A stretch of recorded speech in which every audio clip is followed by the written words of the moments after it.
ಗಾಡಿ ಎಳಿತೈತಣ. ಹೌದಾ ಯಾಕ ಟೆನ್ಷನ್ ಆಗಿರ್ಬೋದೇನೋ.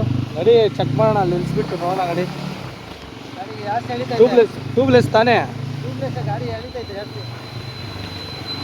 ಸರಿ ನೋಡೋಣ ನಡಿ, ಹೆಂಗೋ ಬೀಚ್ ಹತ್ರ ಬಂದ್ಬಿಡ್ತಲ್ಲ, ಇಲ್ಲಿ ಹಾಕ್ಬಿಟ್ಟು ಚೆಕ್ ಮಾಡೋಣ ನಡಿ ಪಾರ್ಕಿಂಗಲ್ಲಿ.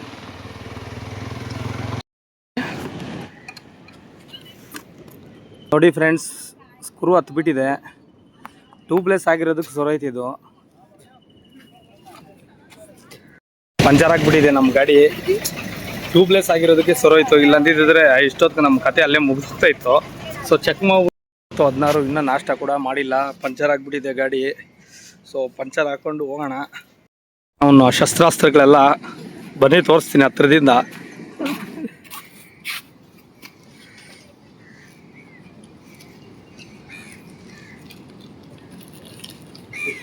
ಎಲ್ಲದೂ ನೋಡಿ ಎಲ್ಲ ಇದೆ ನಮ್ಮ ಅದೃಷ್ಟಕ್ಕೆ. ಸರ್ ಆ್ಯಕ್ಚುಲಿ ಇದು ಅಗರೋ ಕಂಪ್ನಿದು ಏರ್ದು ನೋಡಿದೆ.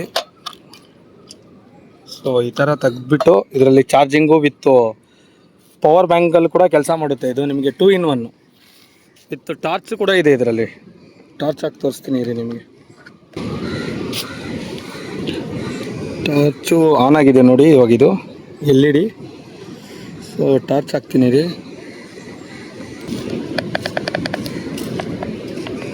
ನೋಡಿ ಟಾರ್ಚ್ ಇದು. ಸೊ ಟಾರ್ಚು ತೋರಿಸ್ತೀನಿ ನೋಡಿ, ಟಾರ್ಚು. ಸೊ ನೋಡಿ ಇದ್ರಲ್ಲಿ ತೋರಿಸ್ತಾ ಇದ್ದೀವಲ್ವಾ. ಸೊ ಇದು ಏರ್ ಪ್ರೆಷರ್ನ ಸೆಟ್ ಮಾಡೋದು, ಇದನ್ನು ಕಮ್ಮಿ ಮಾಡೋದು. ಸೊ ಈ ಕಿಟ್ ಇರೋದ್ರಿಂದ ನಿಮಗೆ ತುಂಬ ಅನುಕೂಲ ಆಗುತ್ತೆ ಈ ಬೈಕ್ಗಳಿಗೆ ಏರ್ ಹಿಡಿಯೋದಕ್ಕೆ.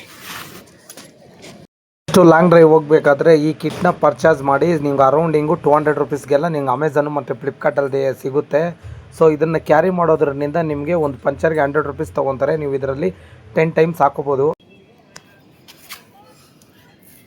ಕಿತ್ತಾಗಿ ಹೇಳ್ತೀನಿ, ಸ್ಕ್ರೂ ಹತ್ತಿರ ಇದರಲ್ಲಿ ಸ್ಕ್ರೂ ನೋಡಿ ತೆಗೆಯೋಣ. ತೆಗಿ ಕಿತ್ತಾಕಾಗ ಬರ್ತಾ ಇದೆ ಸೌಂಡ್ ಕೇಳಿಸ್ಕೊಡ್ರಿ. ಕೇಳಿಸ್ತಾ? ಇಲ್ಲಿ ನೋಡಿ ಸ್ಕ್ರೂ ಹತ್ತಿದೆ. ನಮ್ಮ ಗುಡ್ ಲಕ್ ಏನಂತಂದರೆ ನಮ್ಮ ಹತ್ರ ಕಿಟ್ ಇರೋದ್ರಿಂದ ಈಸಿ, ಮತ್ತು ನಮಗೆಲ್ಲೂ ಪಂಚರ್ ಶಾಪೇ ಸಿಗಲಿಲ್ಲ ಎಲ್ಲೂ.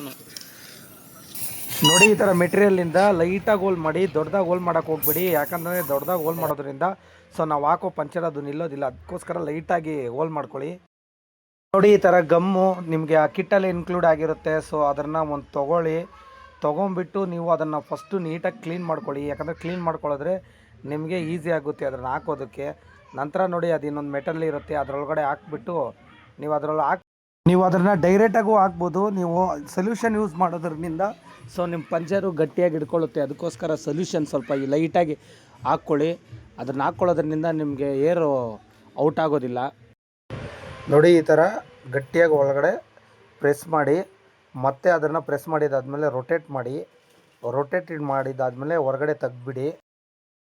ಹಂಗೆ ನೀವು ಕ್ಯಾರಿ ಮಾಡಬೇಕಾದ್ರೆ ಚಿಕ್ಕ ನೈಫ್ ಕೂಡ ತೊಗೊಂಡೋಗಿ, ಯಾಕಂದರೆ ಅದನ್ನು ಕಟ್ ಮಾಡೋದಕ್ಕೆ ಯೂಸ್ ಆಗುತ್ತೆ. ಸ್ವಲ್ಪ ಈಚೆ ಕಡೆ ಬಿಟ್ಕೊಂಡು ಅದನ್ನು ಕಟ್ ಮಾಡಿಬಿಡಿ. ಹೀಗೆ ನಾನು ಫಸ್ಟೇ ತೋರಿಸಿದ್ನಲ್ಲ ಏರ್ ಪ್ರೆಷರ್ನ, ಅದನ್ನು 37ಗೆ ಇಟ್ಕೊಳ್ಳಿ ಫ್ರಂಟ್ಗೆ. ಯಾಕಂದರೆ ಅದನ್ನು ತೆಗಿಬೇಕಾದ್ರೆ ನಿಮಗೆ 2 ಪಾಯಿಂಟ್ ಹೊರಟೋಗ್ಬಿಡುತ್ತೆ. ಅದಕ್ಕೆ 37 ಇಟ್ಕೊಂಡ್ರೆ 35 ಬರುತ್ತೆ. ಸೊ ಇದರಿಂದ ಆನ್ ಮಾಡಿಕೊಂಡು ಏರ್ ಹೊಡ್ಕೊಳ್ಳಿ. ಸೊ ನಿಮ್ಗೆ ತುಂಬ ಉಪಯೋಗ ಆಗುತ್ತೆ. ಇದರಿಂದ ಈ ವಿಡಿಯೋ ನಿಮ್ಗೆ ಉಪಯೋಗ ಆದರೆ ಒಂದು ಲೈಕ್ ಮಾಡಿ, ಮತ್ತು ಶೇರ್ ಮಾಡಿ, ಮತ್ತು ನನಗೆ ಫಾಲೋ ಮಾಡಿ.